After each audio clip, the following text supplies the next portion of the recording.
Hello guys and gals, I'm Nick and welcome to 30's Feedback. As it's coming up to Halloween, let's have a look at a Nightmare Before Christmas theory I've never heard before. So, Jack, the Mayor, and Oogie Boogie in The Nightmare Before Christmas may be examples of characters inspired by the Freudian id, ego, and superego. Most of Tim Burton's The Nightmare Before Christmas takes place in Halloween Town, the home of protagonist Jack Skellington, but Jack is not the only leader in this town. While Jack is central to the plot of the film and commands the respect of Halloween Town residents, the Mayor and Oogie Boogie are also shown in leadership capacities. The town overwhelmingly looks to Jack for leadership, which makes the Mayor and Oogie Boogie seem redundant in the community. Jack Skellington, voiced by Chris Sarandon and Danny Elfman, is the Pumpkin King and the master of ceremonies for Halloween, the town's most important event.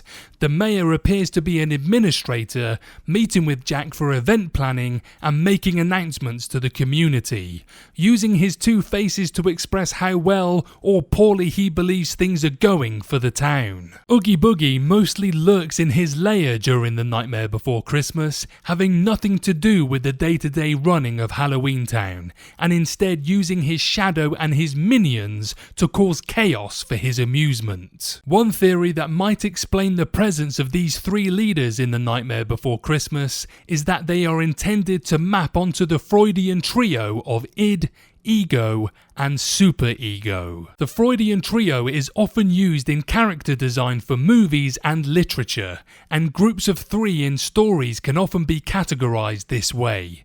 This theory would also justify the existence of the Mayor and Ken Page's Oogie Boogie in Halloween Town, as they seem to be ineffective at actual leadership. Halloween Town's Mayor is the superego. The Mayor of Halloween Town is a fussy man overly concerned with protocols and what should be done. He exemplifies the superego, the part of the mind that Sigmund Freud identified as concerned with rules and order. The moment Halloween ends, he is keen to start planning for the next one, and he becomes quite upset when Jack is not available the day after Halloween. The Mayor is happy when there is a plan, and upset whenever anything unexpected happens. Clues that Oogie Boogie represents the id.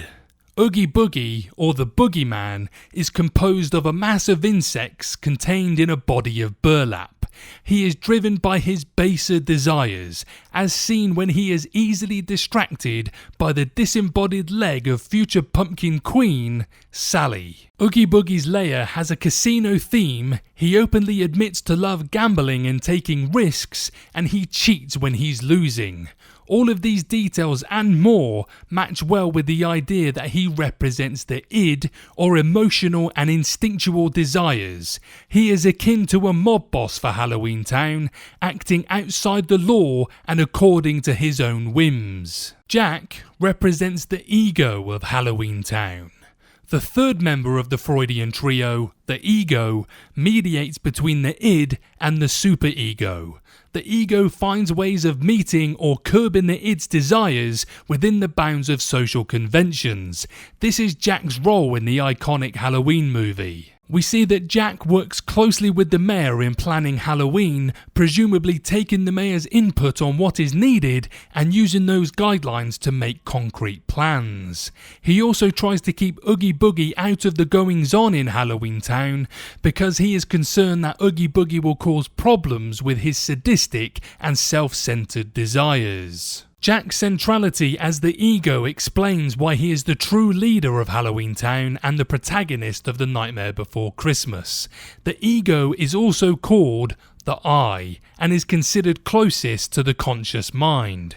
In The Nightmare Before Christmas, he is the spirit of Halloween Town, just as Santa Claus is the spirit of Christmas. That is also why a sequel to The Nightmare Before Christmas, if it happens, would most likely centre on Jack as well. The Mayor cedes responsibility to him and completely falls apart whenever Jack is unavailable because he needs Jack to make the decisions. He explicitly states, "I'm only an elected official here, I can't make decisions by myself. He is right, as the superego only provides rules to help make or judge decisions. Oogie Boogie would like to be in control, but Jack as the ego works to control the id, Oogie Boogie, and keep him from running amok.